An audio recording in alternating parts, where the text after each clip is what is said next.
Bom dia, meus amados irmãos, graça e a paz do Senhor Jesus, louvado seja sempre o nome do Senhor. Como é bom pertencer ao Senhor, como é bom de fato saber que somos alvos da graça e da misericórdia do Senhor. E o evangelho que o apóstolo Paulo está expondo para a igreja em Roma fala desta graça, manifesta de fato todo este amor do Senhor pelo seu povo. E ele chega no capítulo 9 a uma questão que nós começamos ontem, importante, como uma resposta para a igreja que se pergunta: o que aconteceu com os judeus? A carta aos Romanos, como nós já falamos, ela cumpre vários propósitos. Claro que edificar a igreja por meio do Evangelho é um deles. Inclusive, como ele diz logo no início da carta: pois sou devedor tanto a gregos como a bárbaros, tanto a sábios como a ignorantes. É uma igreja de gentios, não de judeus. Lembrando, como nós já dissemos várias vezes, que os judeus haviam sido expulsos de Roma. Né? Como diz lá em Atos 18, diz que Paulo foi para Corinto, encontrou um judeu que havia recentemente chegado na Itália com Priscila, sua mulher, porque, aí ele diz, em vista de ter Cláudio decretado que todos os judeus se retirassem de Roma. Então, houve esse problema. A igreja é uma igreja de gentios, e por causa da perseguição que Paulo sofre, e também veja que a própria indisposição de Roma a respeito dos judeus, então surgem algumas questões dentro do cristianismo. Né? Então Paulo não só está edificando a igreja com o evangelho, mas Paulo está apresentando aqui, primeiro, mostrando para a igreja que ela não deve ser antissemita, não deve ter raiva dos judeus, não deve desprezar o que Deus fez por meio deles, porque isso geraria problemas seríssimos, como nós temos dito repetidamente, e vimos esse problema no segundo século, quando Macião ele despreza toda a escritura judaica. Então veja que Paulo, digamos assim, meio que se antecipou ao problema. Né? Então a igreja não poderia fazer isso, ela deveria entender entender e acolher bem o ministério que os judeus cumpriram, então olhar para isso como Deus os usou, e a gente deve dar continuidade a isso, né? Para que a igreja desse continuidade ao ministério de ser coluna e baluarte da verdade. E aí Paulo vai então, por isso, na única carta que ele vai exaltar o judaísmo. Por quê? Porque ele precisa unir judeus e gentios. Ele precisa evitar o antissemitismo. Ele precisa mostrar a importância dos judeus no ministério que Deus deu para esse povo. Inclusive, como disse, da Escritura. E uma outra questão que ele também está apresentando, por meio de toda essa exposição do Evangelho, é a sua defesa. Né? Os judeus estão acusando perante todos de que Paulo estava ensinando contra o judaísmo e também até contra o império. Né?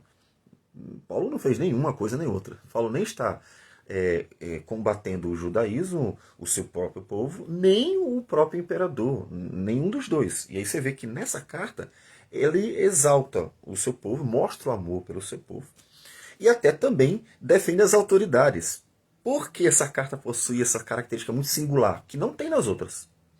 As outras cartas não possuem essa característica. Por quê? Porque ele está apresentando sua defesa perante o tribunal de César. Ele está se antecipando.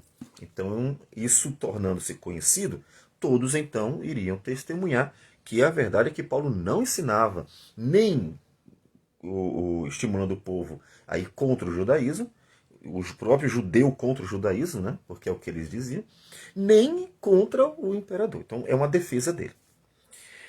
E nesse capítulo 9, então, vem questões importantes. Pergunta: já que Deus fez tudo isso, toda aquela obra de salvação magnífica, entregou seu Filho para salvar seu povo, mandou seu Espírito para regenerar, operando no coração das pessoas, santificando o coração do seu povo, o que houve com os judeus? Os judeus desprezaram, os judeus abandonaram, não creram no Senhor Jesus. Mas o que foi que houve? Então fica a questão. Tá, o Evangelho a gente entendeu. Que obra tremenda, fantástica, magnífica de Deus. Mas ficou uma pergunta. Por que esse Evangelho que Deus manifestou no meio dos, inclusive dos judeus. Lembre que Jesus é judeu, né?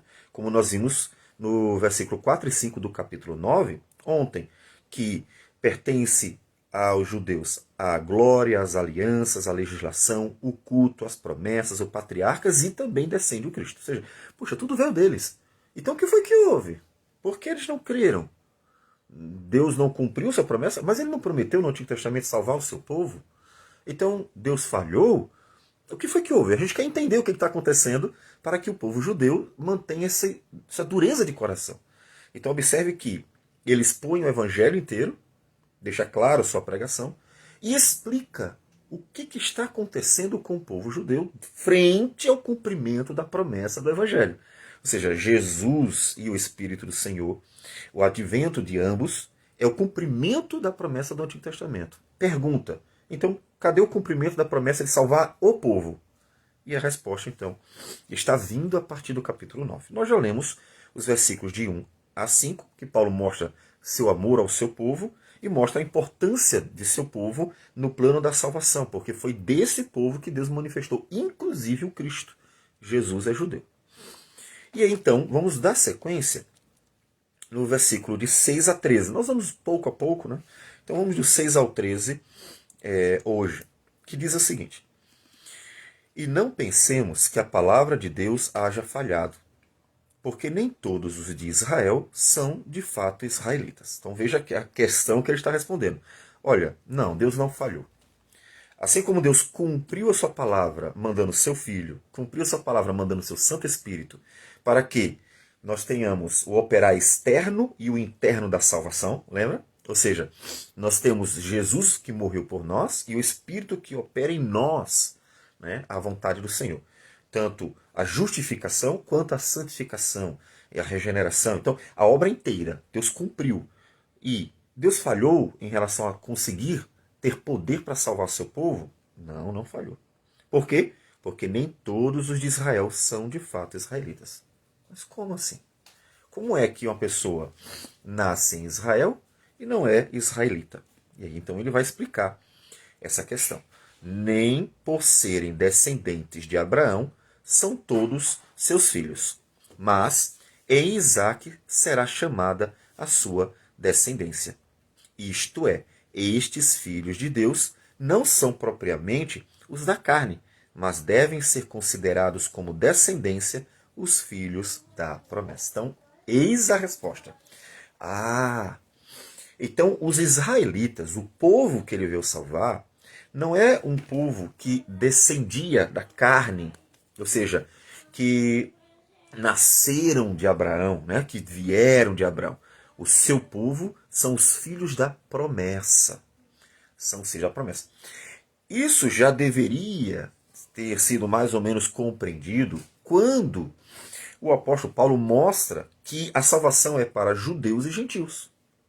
Então, opa, se é para gentios também, então a salvação não é por etnia, a salvação não é por descendência de Abraão. A salvação, ela é pela graça manifesta a todo aquele que crê. Então, isso inclusive ele já havia dito, mas agora ele está deixando bem claro, porque ficou a dúvida. Tá, mas todos os judeus deveriam ser salvos? Não são todos povo de Deus, pensando como descendentes do patriarca Abraão? Ele diz, não. Não, porque nem por serem descendentes de Abraão são todos os seus filhos, mas em Isaque será chamada a sua descendência. É claro que os judeus são descendentes de Abraão, né? Então, aqui ele aproveitou uma situação, né? Um trocadilho, porque Abraão teve também Ismael. Então, ele aproveita, ele usa esse contexto em que Abraão teve mais de um filho e diz assim, não, nem todos eles, né? Nem todos eles foram escolhidos.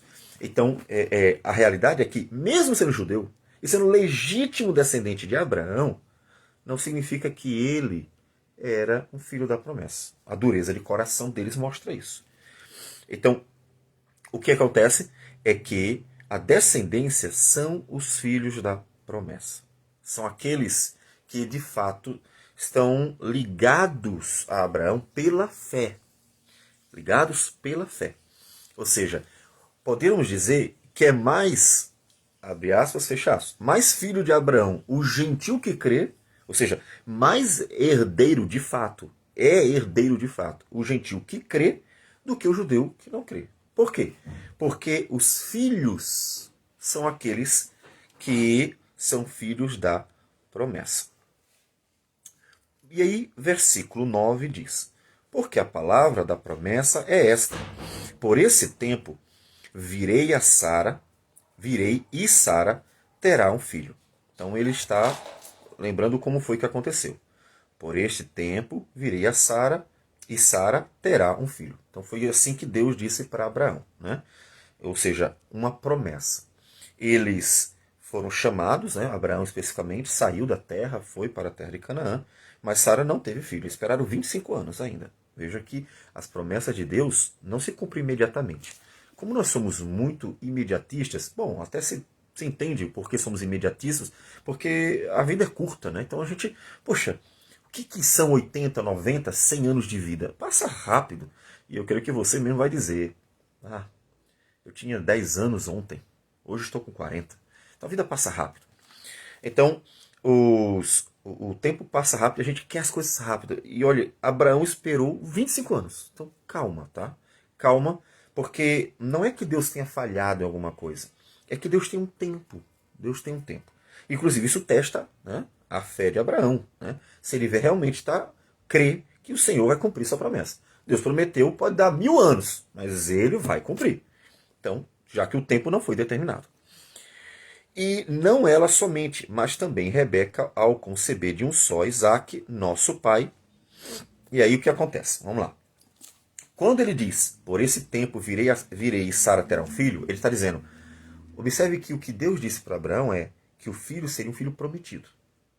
Então, o filho que Deus escolheu é aquele que ele prometeu. Porque, inclusive, lembra que Abraão teve o Ismael, como nós falamos, o filho com a escrava. E esse não é o filho da promessa. Não foi ele que lhe prometeu. E ele também era filho de Abraão. Então não é porque é filho de Abraão que vale qualquer um. E aí isso é questão dos judeus. É porque é judeu, está salvo. É porque é judeu, então tudo vai se aplicar, todas as promessas à vida dele. Não. Por quê? Porque é o da promessa. E é isso que ele está querendo associar com a fé de Abraão. São aqueles que estão ligados à promessa. Então, são aqueles que creem, são aqueles que estão ligados pela fé. Então, não é por carne, né? Por sangue. Né? Essa seria a questão. Aí ele lembra agora a Rebeca, porque a Rebeca também recebeu uma promessa. Versículo 11. E ainda não eram gêmeos nascidos, nem tinham praticado bem ou mal, para que o propósito de Deus quanto à eleição prevalecesse, não por obras, mas por aquele que chama, já fora dito a ela, o mais velho será servo do mais moço. Como está escrito, amei Jacó, porém me aborreci de Esaú. Observe que nos dois casos não haviam nascido ainda. Ismael não havia nascido quando Deus prometeu. A Sara olhou as circunstâncias e disse, vamos facilitar essa questão aí. Aí deu a escrava, né, para Abraão ter um filho dela. Mas Deus tinha dito que ia nascer o filho. Então, ele não era o filho da promessa. Então, ambos, nem Ismael nem Isaque, tinham nascido ainda quando Deus prometeu. E Deus já tinha deixado claro que ia ser, no tempo de Deus, o filho da promessa. Tanto que Isaque nasce depois. Era aquele. Não era o que a Sara tentou viabilizar. A gente sempre faz isso, né? Quer viabilizar as dádivas de Deus, quer viabilizar o cumprimento das coisas. Não. Sara tentou fazer isso. Deus insistiu. Não é. É o que eu prometi. Então, mantenha os seus olhos sempre fitos nas promessas do Senhor e espere em Deus. Espere em Deus. Calma, eu sei que é difícil esperar, mas é sempre o caminho a se percorrer. Por quê? Porque ele é fiel, isso vai provar que você confia, e o que ele quer é que realmente é aquilo que glorificará o nome dele, o Isaque. E a Rebeca a mesma coisa, nem Jacó nem Esaú tinham nascido. E Deus já disse, olha, gêmeos, mesmo patriarca, veja, Abraão é o patriarca, tem Ismael e tem Isaque. Deus disse assim, não, Isaque é o filho da promessa. Aí vem Isaque, e aí casa, Rebeca, e aí nasce gêmeos. Veja só, O outro ainda era o filho da escrava, né? A Agar e Ismael.